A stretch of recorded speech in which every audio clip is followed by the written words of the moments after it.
Share नहीं हो रहा है स्क्रीन।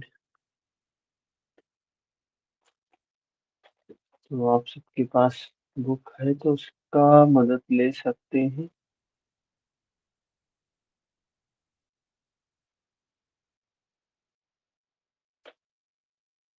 दीपाली जी, लेखा जी, हरिओम।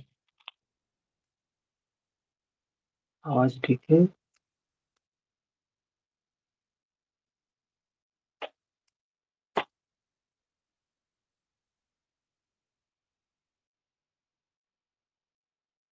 किसी के पास है तो शेयर, सुखदा जी शेयर कर सकती है तो शेयर कर दे पीडीएफ है तो।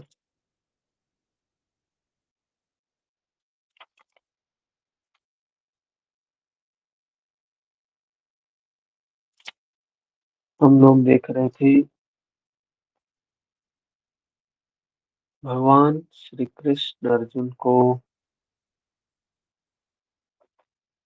8 नंबर श्लोक में वैराग्य की बात कर रहे हैं। देखे हुए, सुने हुए विषयों के प्रति आसक्ति का अभाव, अहंग का अभाव, जन्म मृत्यु, वृद्धावस्था, रोग, भोग, इन सब में क्या है? दुख का चिंतन, दुख दोष का बार बार चिंतन, यही सब दुख है। जन्म लेना दुख, मृत्यु होना दुख, बूढ़ा होना दुख, बीमार होना दुख। यही बात तो भगवान बुद्ध ने भी बताया। जन्म मृत्यु जरा व्याधि दुख दोषानुदर्शनम। ये दुख है।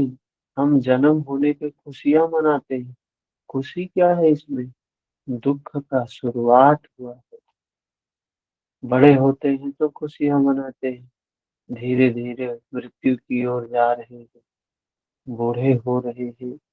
तो कहा इससे क्या करना है?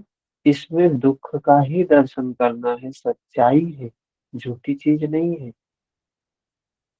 स्त्री पुरुष धन ग्रह आदि में आसक्ति का अभाव, इन सब में आसक्ति नहीं होनी चाहिए।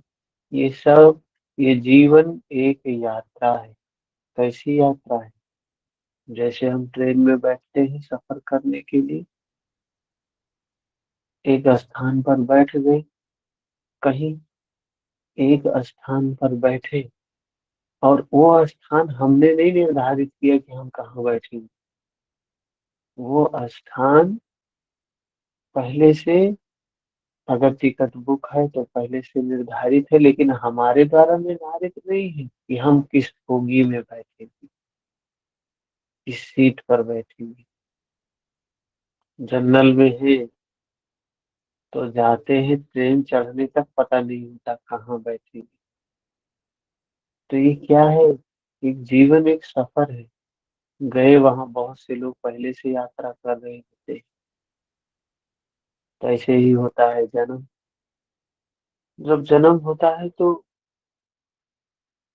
जिस बच्चे का जन्म होता है उसके पहले बहुत से लोग यात्रा कर रहे हैं, वो भी उस यात्रा में शामिल हो जाता है।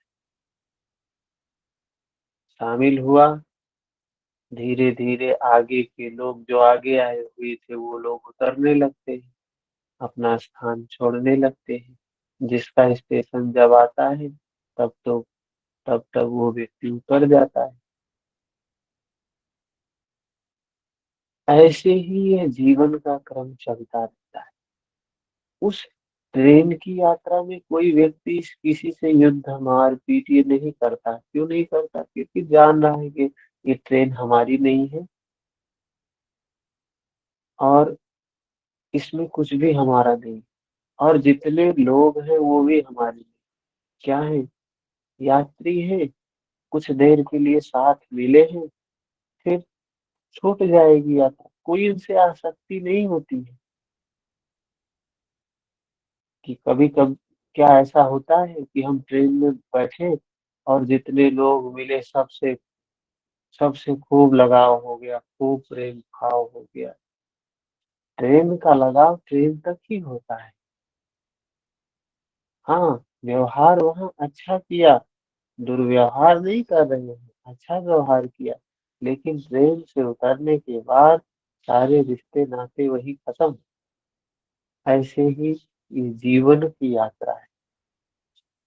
जीवन की यात्रा में जब हम प्रवेश करते हैं, तो इस यात्रा में हमें माँ, पिता, भाई, बंधु, नात, रिश्तेदार मिलते हैं। लेकिन ये शरीर छूटने के बाद वैसा ही संबंध हो जाता है जैसे ट्रेन छूटने के बाद ट्रेन के भीतर बैठे हुए लोगों के साथ भी होता है। ट्रेन में बैठे हुए लोगों के साथ में वही आत्मीयता होती है जो मृत्यु के पश्चात होती है। मृत्यु हो गई, अब जो संबंध थे शरीर के उससे कोई लेना देना नहीं। तो ये जीवन की यात्रा है। तो क्या कह रहे हैं भगवान श्री कृष्ण? कह रहे हैं कि ये जो जीवन की यात्रा में हमें पुत्र प्राप्त होता है, स्त्री प्राप्त होती है, धन प्राप्त होता है, गृह प्राप्त होती है, जो जो चीजें प्राप्त होती है, कुछ प्रिय होती है, कुछ अप्रिय होती है, इन सब में क्या होना चाहिए? हमें सम होना चाहिए, आसक्ति रहित होना चाहिए। कैसे? उदाहरण यही है कि जैसे हम ट्रेन में सफर करते हैं,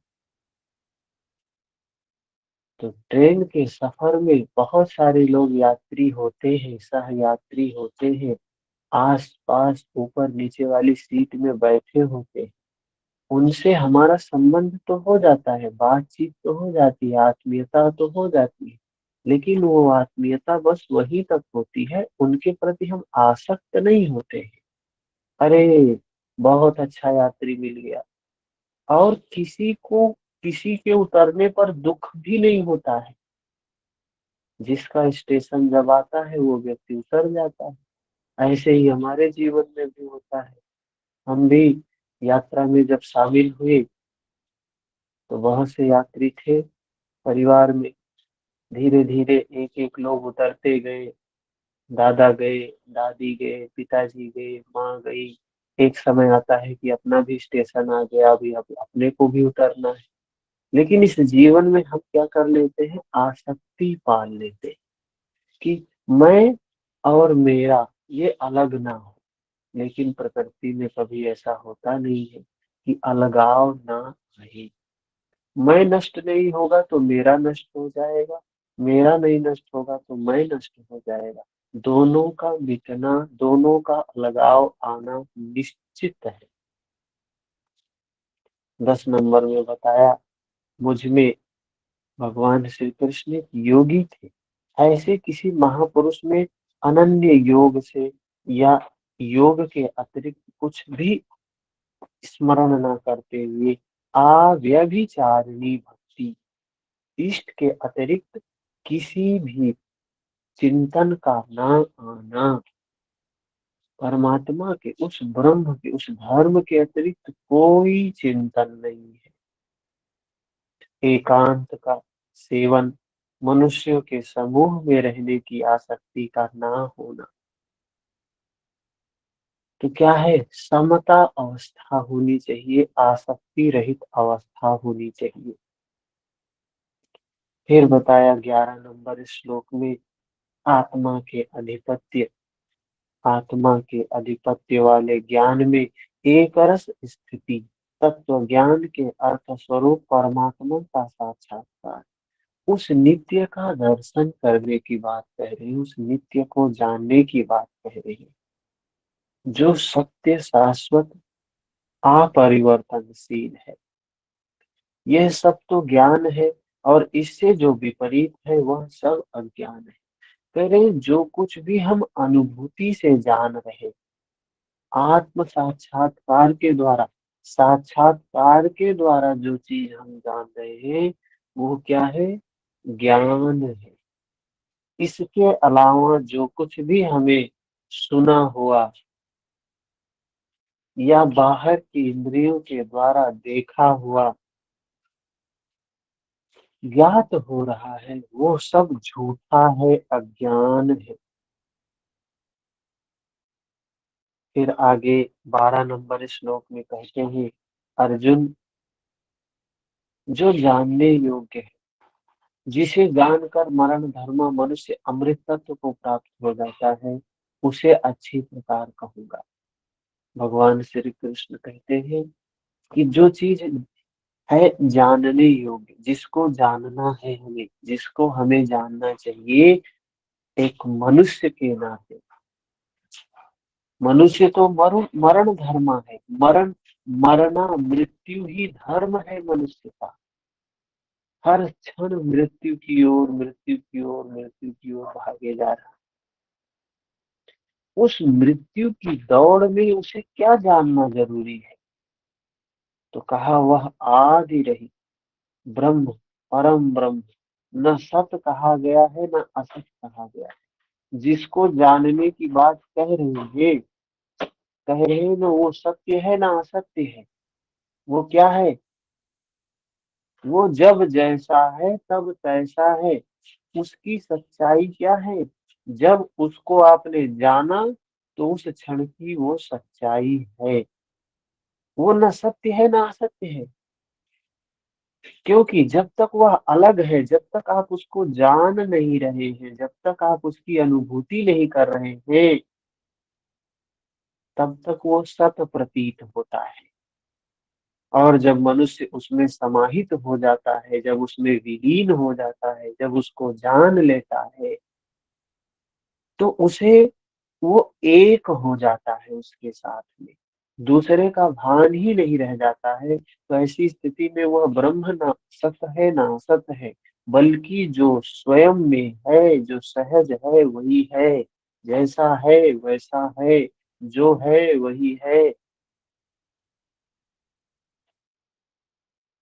कबीर कबीर से पूछते हैं कि आप कभी ईश्वर बोलते हैं, कभी हरि बोलते हैं, कभी अल्लाह बोलते हैं, कभी राम बोलते हैं, कभी साईं बोलते हैं, कभी पिया बोलते हैं। ये अलग अलग व्यक्ति हैं या एक ही व्यक्ति है?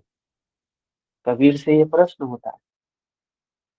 तो कबीर कहते हैं, कहे कबीर हरि ऐसा है, जब जैसा तब तैसा है। कहे कबीर हरि ऐसा है, जब जैसा तब तैसा। क्या है? हरि इस प्रकार से है कि जो जैसे सच्चाई में अनुभूति में आए उतना ही सत्य है, वही हरि है, सत्य ही हरि है। जो स्वयं में सहज रूप से है,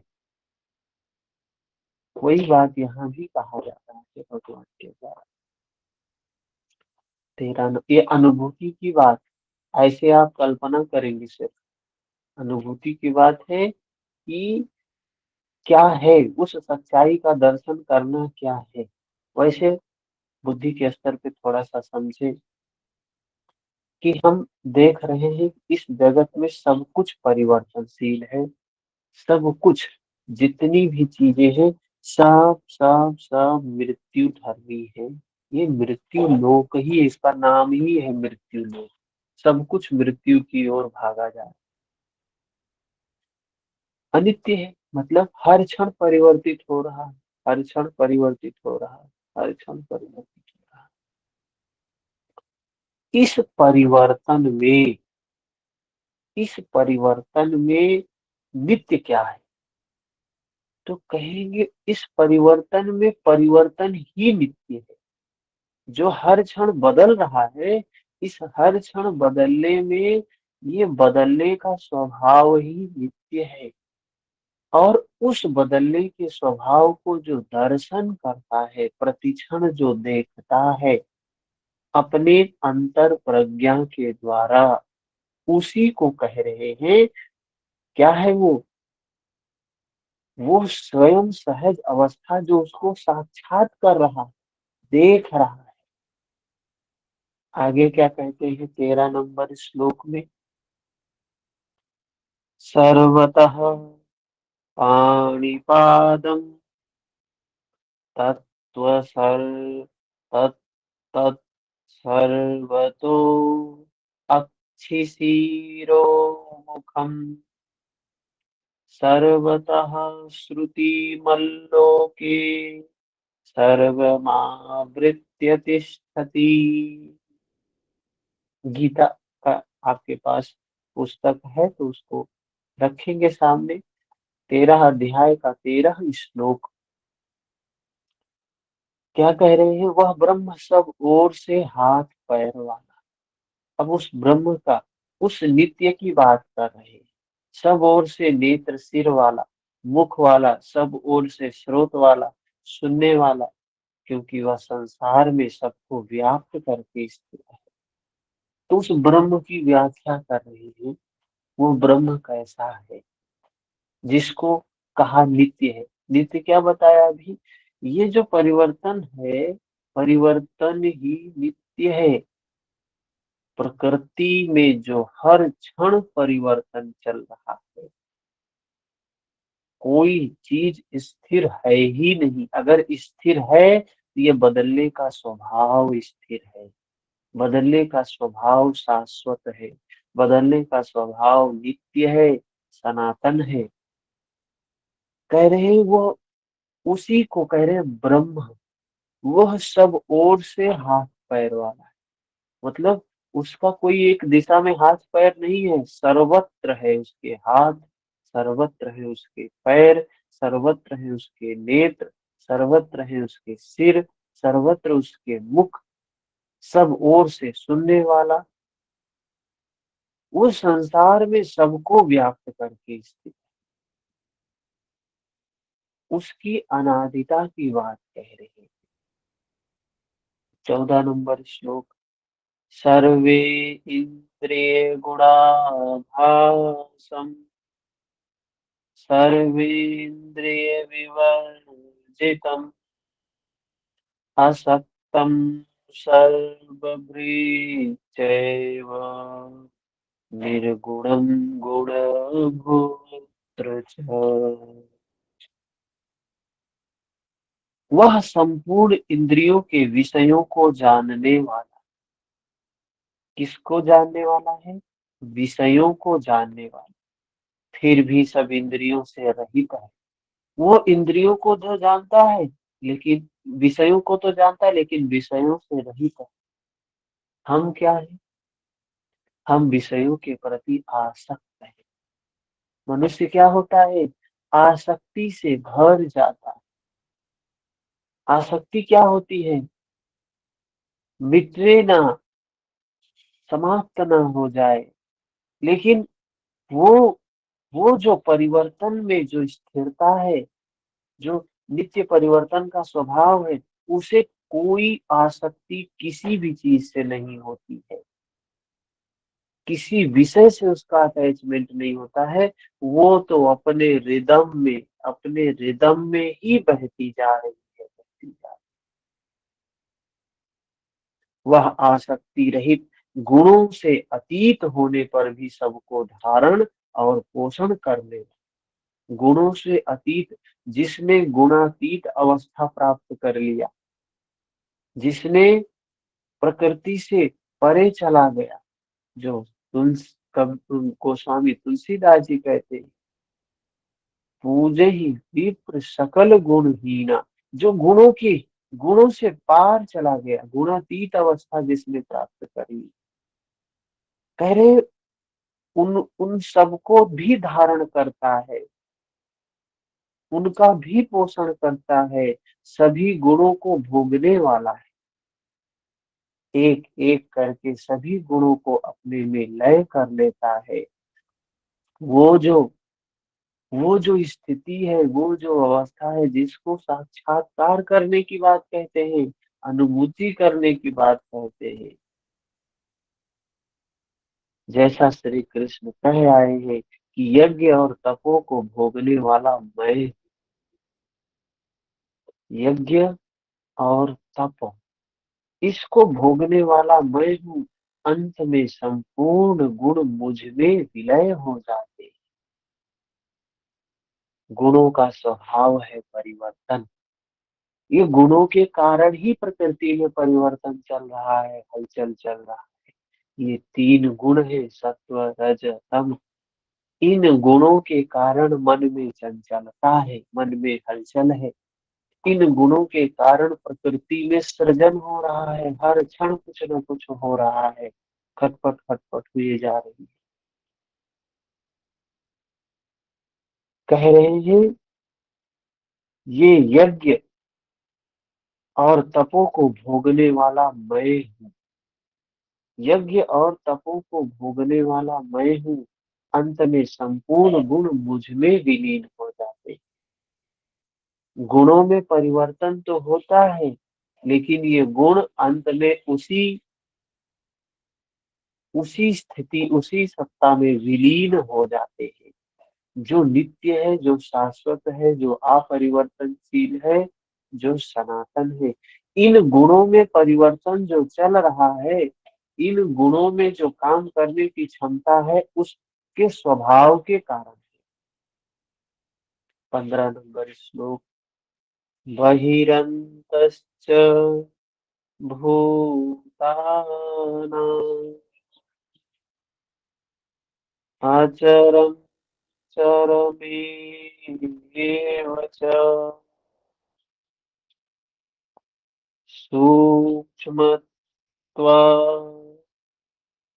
तद्विज्ञेयम् दूरस्थं चान्तिके च तत्। वह ब्रह्म सभी जीवधारियों के बाहर भीतर परिपूर्ण है। वो ब्रह्म अर्थात क्या? वो परिवर्तन। ये जो दौड़ चल रही है, वो बाहर भी चल रही है, भीतर भी चल रही है, कहीं एक जगह नहीं चल रही। चर और अचर रूप भी वही है। चर में भी है, अचर में भी है, सब जगह है। सूक्ष्म होने से वह दिखाई नहीं पड़ता है। सूक्ष्म होने से वो दिखाई नहीं पड़ता है।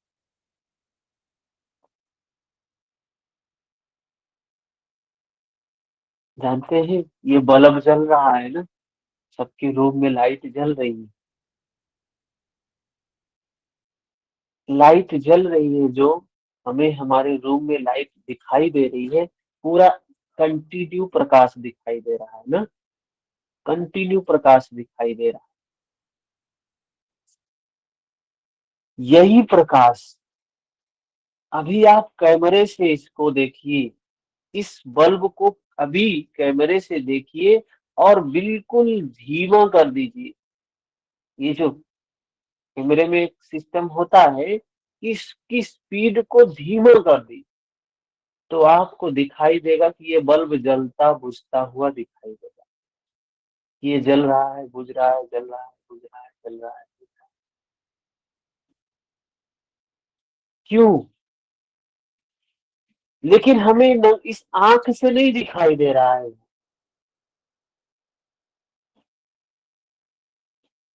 ये आंख से हमें नहीं दिखाई दे रहा है, क्योंकि इसमें करंट नित्य आ रहा है और तुरंत इतनी स्पीड गति, इतनी तीव्र गति से आ रहा है और खत्म हो रहा है, आ रहा है, खत्म हो रहा है, आ रहा है। लेकिन हमें नहीं दिखाई देगा, वो हमारी आंखों से नहीं दिखाई देगा। वही बात कह रहे हैं कि वो चराचर जगत में संपूर्ण है, वही सिस्टम चल रहा है, लेकिन सूक्ष्म होने की वजह से वो दिखाई नहीं पड़ता है। अब विज्ञेय है, मन इंद्रियों से परे है, तथा अति समीप और दूर भी है। क्या है? पता नहीं चलता है। जैसे ये विद्युत आके नष्ट हो रही है, बल्ब में जल के प्रकाश लेके नष्ट हो जा रही है, लेकिन हमें प्रकाश निरंतर पता चलता है, निरंतर वही लाइट जल रही है, वही लाइट जल रही है। उदाहरण ले तो एक दीपक जला लीजिए। आपने घी रख दिया है, तेल रुई है उसमें, और आपने जला दिया। रात में जलाया है, सुबह तक देखेंगे तो आप कहेंगे वही रात में जो जलाया था वही जल रहा है। क्या वही जल रहा है? वही दीपक जल रहा है? वो दीपक पता नहीं कितनी बार जला और बुझा, वो जो जल रहा है क्या, कितना बूंद उठता है ऊपर जाके जलता है, ऊपर उठता है नीचे से ऊपर जलता है, नीचे से उठता है ऊपर से जलता है, लेकिन हमें दिखाई देता है क्या? हम अपनी आंखों से देखने का प्रयास करें कि ये तेल ऊपर कैसे जाता है, कैसे जल रहा है, नहीं देख पाएंगे। हाँ, धीरे धीरे परिवर्तन दिखाई देगा कि तेल तेल घट रहा है, एक एक बूंद घट रहा है, और एक समय आएगा तेल समाप्त हो जाएगा, जीवन समाप्त। यही हाल हमारे भी जीवन में होता है। हमें जीवन मिला, हम सोचते हैं वही जीवन है, वही जीवन है, वही जीवन है, वही शरीर है, वही शरीर है। लेकिन होता क्या है, शरीर प्रतिक्षण ऐसे ही जैसे बूंद तेल का उठता है और जलता है, उठता है और जलता है। ये एक एक बूंद जीवन है ये, जो भगवान श्री कृष्ण कह रहे हैं, जो उस बूंद के उठने की स्थिति को देख लेगा तो उसे दिखाई देगा कि संपूर्ण जगत में वही काम चल रहा है। जैसे दीपक में एक बूंद तेल की एक मात्रा उठती है और जलती है, उठती है जलती है, वो निरंतर चल रही है। रात को आपने दीपक जलाया है तो सुबह तक वो चल रही है, वैसे ही चल रही है। भगवान कहते हैं वही स्थिति चर अचर बाहर भीतर संपूर्ण जगत में है, जो आंखों से नहीं दिखाई देगी, वो अंतर प्रज्ञा से दिखाई देगी। और अगर आंखों से देखोगे भी, बुद्धि से समझोगे को भी, और उसको किसी माइक्रोस्कोप के द्वारा, मशीन के द्वारा देख भी लोगे तो उससे कल्याण नहीं होने वाला है। कल्याण तो तब होगा जब इसको अंतर प्रज्ञा से आत्म साक्षात्कार कर लोगे, तभी कल्याण होगा। 16 नंबर श्लोक। अविभक्तम च भूतेषु विभक्तम् इव च स्थिरम् स्थितम् भूतभर्तृ च तज्ज्ञेयम् ग्रसि ग्रसिष्णु प्रभवविष्णुः प्रभव विष्णु। अविभाज्य होकर भी वह संपूर्ण चराचर भूतों में अलग अलग के सदृश प्रतीत होता है। अविभाज्य, अविभाज्य होकर, विभाजित नहीं है, अविभाज्य होकर भी वो अलग नहीं है। आप 100 दिए जला लीजिए, 100 दिए, एक दिए की बात हमने, एक दीपक की बात की, 100 दीपक जलाइए, 100 दीपक में तेल भर लीजिए, बाती लगा दीजिए और उसमें अग्नि लगा दीजिए, जला दीजिए। सब में वही प्रकार से होने वाला है काम। जिस प्रकार से एक दीपक में प्रक्रिया चल रही थी, उसी प्रकार में संपूर्ण जगत में चल रहा है, संपूर्ण चर अचर भूतों में चल रहा है, लेकिन अलग अलग प्रतीत होता है। हमें लगता है पेड़ पौधे में अलग, मनुष्यों में अलग, निर्जीव वस्तुओं में अलग, लेकिन ऐसा अलग कुछ भी नहीं हो रहा है। सब वही कहते हैं, उसी को कहते हैं वो ब्रह्म सर्वत्र है, अणु अणु में है, कण कण में है, संपूर्ण ब्रह्मांड में है। और उसी के कारण, जैसे दिए से प्रकाश होता है, उसी के कारण प्रकाश है, चेतना है। और वो चेतना संपूर्ण जगत में है, सबको प्रकाशित कर रही वही ब्रह्म है। अब उसको ब्रह्मा नाम से बोलो, विष्णु नाम से बोलो, शिव नाम से बोलो, हनुमान जी बोलो, देवी जी बोलो, कुछ भी बोलो, आपकी श्रद्धा है, वो किसी व्यक्ति के प्रति हो जाए या किसी मूर्ति के प्रति हो जाए, किसी फोटो के प्रति हो जाए, किसी महापुरुष के प्रति हो जाए, किसी राक्षस के प्रति हो जाए, वो आपकी श्रद्धा है। और श्रद्धा जैसी होगी, प्राप्ति भी वैसी ही होगी। सारा खेल श्रद्धा का है।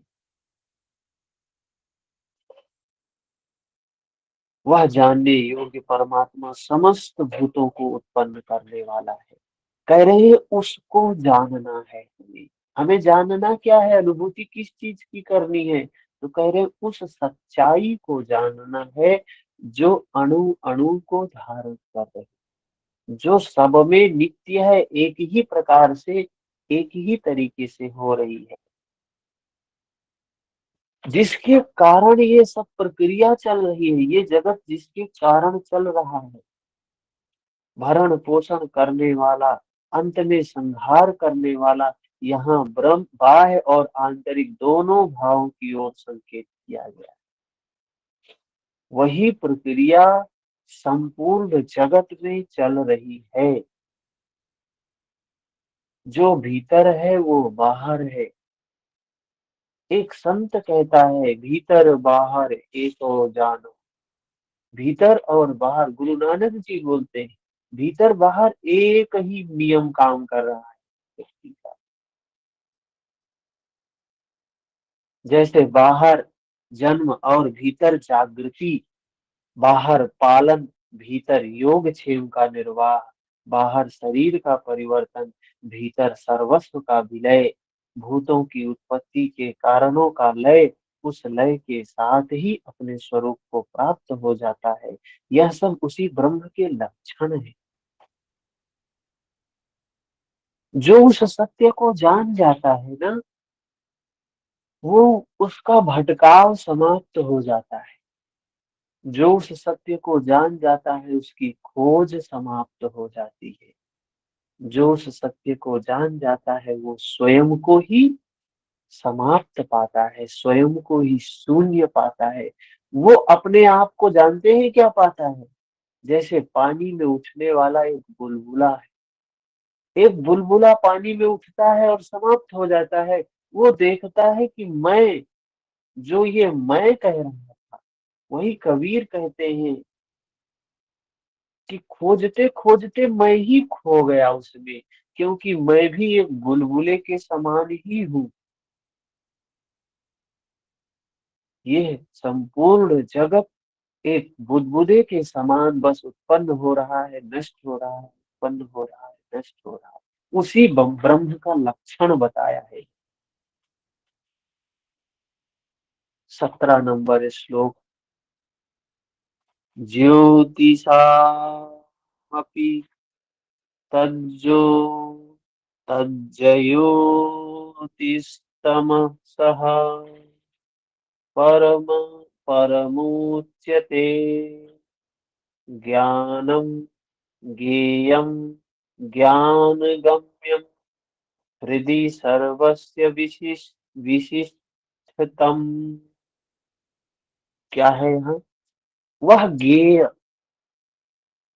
जानने वाला, वह जानने योग्य जो है, वो ब्रह्म ही है जो जानने योग्य है। भगवान श्री कृष्ण ने बताया कि जो जानने योग्य है, मैं तुझे ये बात बताने जा रहा हूं।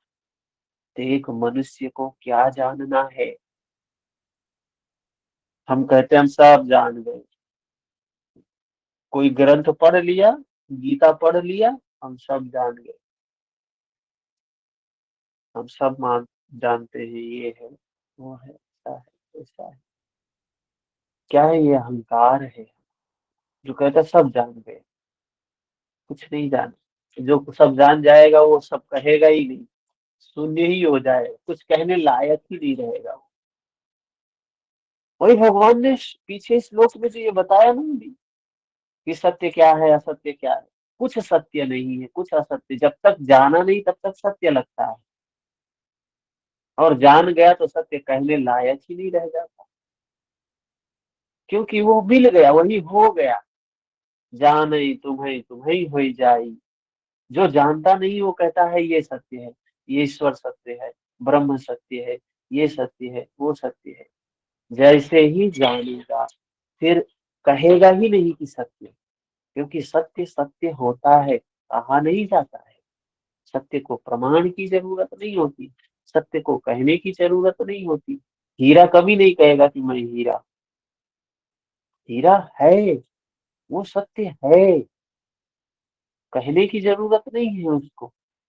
वो तो सहज होता है, सरल होता है, स्वयं होता है। तो यहाँ भगवान कह रहे हैं वह ज्ञेय ब्रह्म ज्योतियों का भी ज्योति है। जिसको जानने की बात कह रहे हैं, कह रहे हैं वो ज्योति का भी जो ज्योति है। तत् तम से अति परे कहा जाता है। वह ब्रह्म तम से अति परे कहा जाता है। वह पूर्ण ज्ञान स्वरूप है। वह ज्ञाता है, जानने योग्य है, ज्ञान द्वारा ही प्राप्त करने वाला है। उसको सिर्फ अनुभूति से जाना जा सकता है, बिना अनुभूति के उसे नहीं जाना। साक्षात्कार के साथ मिलने वाली जानकारी का नाम ज्ञान है, जो प्रत्यक्ष दर्शन से प्रज्ञा से ही जानी जा सकती है, उसके सिवा नहीं जानी जा सकती है। ऐसी जानकारी द्वारा ही उस ब्रह्म का प्राप्त होना संभव है। इस प्रकार की जानकारी से ही उस ब्रह्म को जाना जा सकता है, उस ब्रह्म को समझा जा सकता है। वह सबके हृदय में स्थित है। वह ब्रह्म सबके हृदय में स्थित है। उसका निवास स्थान हृदय है। भगवान कृष्ण कह रहे हैं, हम नहीं। हम उसको कहाँ खोजते हैं, उस ब्रह्म को? बाहर बाहर खोजते हैं। कस्तूरी कुंडल बसे मृग ढूंढे भगवान। वो तो हमारे भीतर बैठा है और हम बाहर खोज रहे हैं, बाहर खोज रहे हैं। भगवान कह रहे हैं वो ब्रह्म भीतर है। मेरी शरण आओ, धर्म की शरण आओ। वो धर्म हृदय, हृदय सर्वस्व विशिष्टम। वो हमारे हृदय हृदय में ही है, ज्ञान स्वरूप है। बस उसको जान लो, वो आप पा गए उसको। उसका उसको पाने का तरीका है उसको जानना। जो जानेगा वो पा गया उसको। उसका निवास स्थान हृदय है। अन्यत्र ढूंढने पर वह नहीं मिलेगा, ये बात भगवान बोल रहे।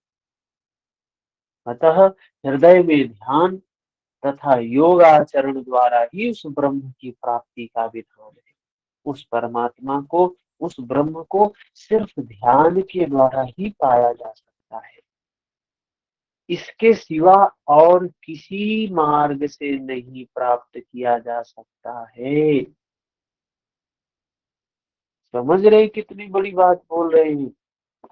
अगर गीता मानव जाति को यथार्थ रूप में समझ में आ जाए, तो इतना बड़ा जो भटकाव है जीवन का समाप्त हो जाए।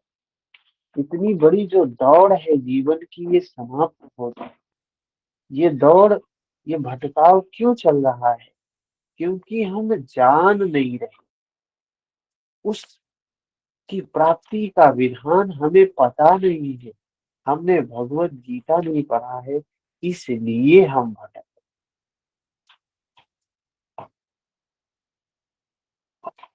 और महर्षि पतंजलि भी इसके लिए बताते हैं कि तत्प्रतिषेधार्थ में एक तत्व अभ्यास, एक तत्व का ही अभ्यास है जिससे वो प्राप्त किया जा सकता। एक तत्व का ही अभ्यास करना, अनन्य भक्ति से एक तत्व का अभ्यास। उस परम तत्व, परम सत्य, उस ब्रह्म, उसको ही नित्य जानना है। यही है अभ्यास इस तत्व का, जो कंटिन्यू उसका प्रतिक्षण उठते बैठते खाते पीते चलते सोते हर क्षण जो उस सच्चाई को जान रहा है। क्या सच्चाई है? अनित्यता का बोध, नश्वरता का बोध।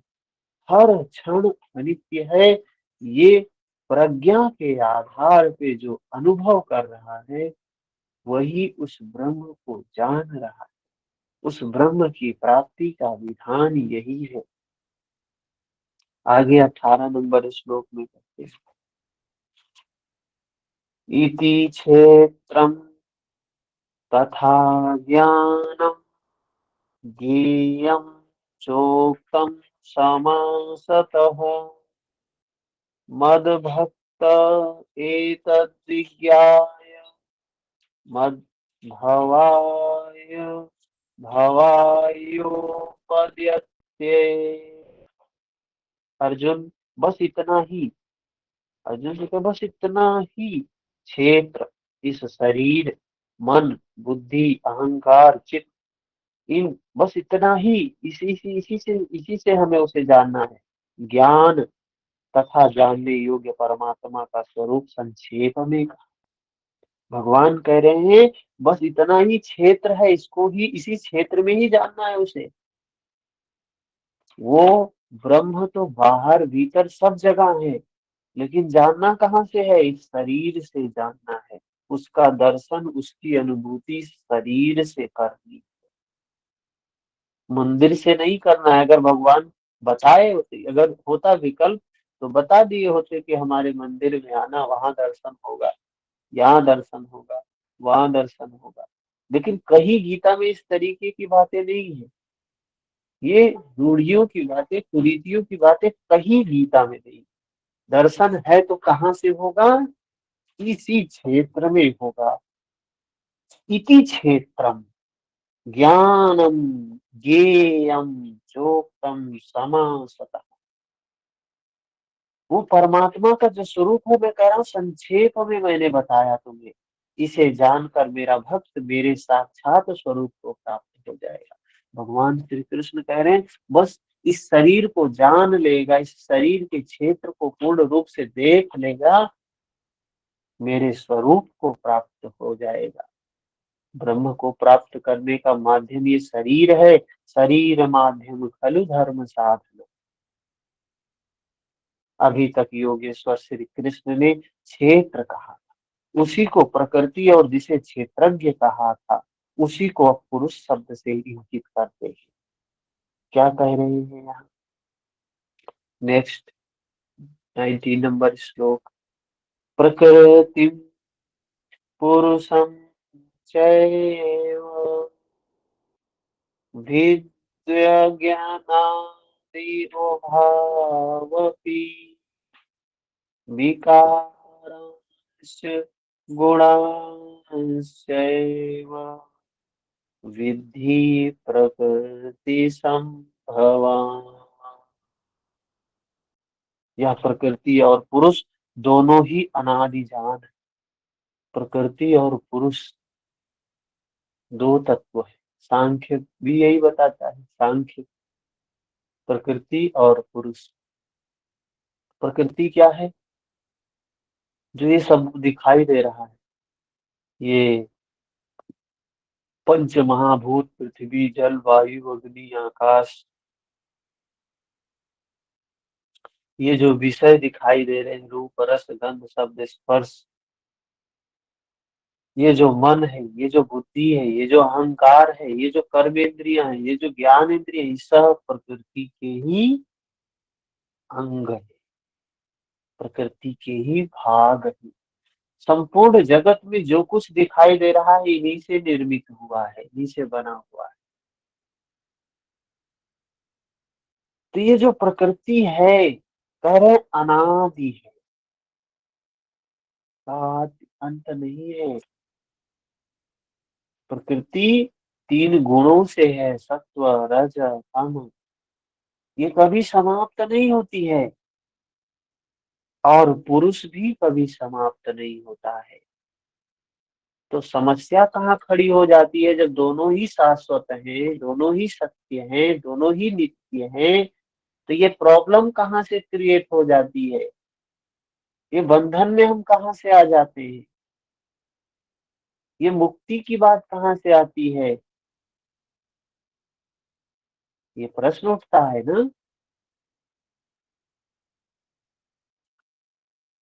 तो बंधन कहाँ आती है? इन दोनों का जो अटैचमेंट हो जाता है, जो आसक्ति हो जाती है, ये खत्म। बंधन यही शुरू हो जाता है, आसक्ति से। दोनों अलग हैं, एक जड़ है, एक चेतन है, एक प्रकृति है, एक पुरुष है। एक दर्शन करवाती है, एक दर्शन करती है। अगर उस चेतना को कहें तो चेतना दृष्टा स्वरूप है, देखने वाली। और प्रकृति को कहें तो प्रकृति का काम है सिर्फ दिखाना। क्या दिखाना? अपने स्वरूप को दिखाना। ये प्रकृति का काम है। और उस चेतना का काम है उसको दर्शन करना। उसका लक्ष्य ही है सिर्फ दर्शन करना, उसका काम ही है सिर्फ दर्शन करना। और उस दर्शन में जब भोक्ता भाव आ जाता है ना, चीजों को हम भोगने लगते हैं, जब उसमें कर्ता भाव आ जाता है, दर्शन से हम भोक्ता भाव में आ गए, कर्ता भाव में आ गए, भोगने लगे तो आसक्ति है, करने लगे तो आसक्ति है, अटैचमेंट हो गया, यही हो जाता है बंधन। और फिर यही हो जाता है शुरुआत विकारों का। यही से विकार शुरू हो जाते हैं, यही से सृजन होता है संस्कार का। फिर यहीं से आता है जन्म, यही से आता है दुख, यही से आती है बुढ़ापा, यही से आती है मृत्यु। ये प्रक्रिया यही शुरू होती है। भगवान श्री कृष्ण अर्जुन को ये साइंस समझा रहे कि ये जो प्रकृति है, ये संपूर्ण विकार त्रिगुणमयी प्रकृति से ही उत्पन्न हुए हैं, इनको जान। तो प्रकृति भी नित्य है, वो चेतना भी नित्य है। ये विकार इन तीन गुणों के कारण उत्पन्न होते हैं। और इन गुणों से क्या होता है? कुछ ना कुछ तो हो ही रहा है, कुछ ना कुछ तो हो ही रहा है, प्रकृति में कुछ ना कुछ हमेशा हो ही रहा है, इन गुणों के कारण हो रहा है। 20 नंबर श्लोक में कहते हैं, कार्य करण कर्तव्य हेतु प्रकृतिरोच्यते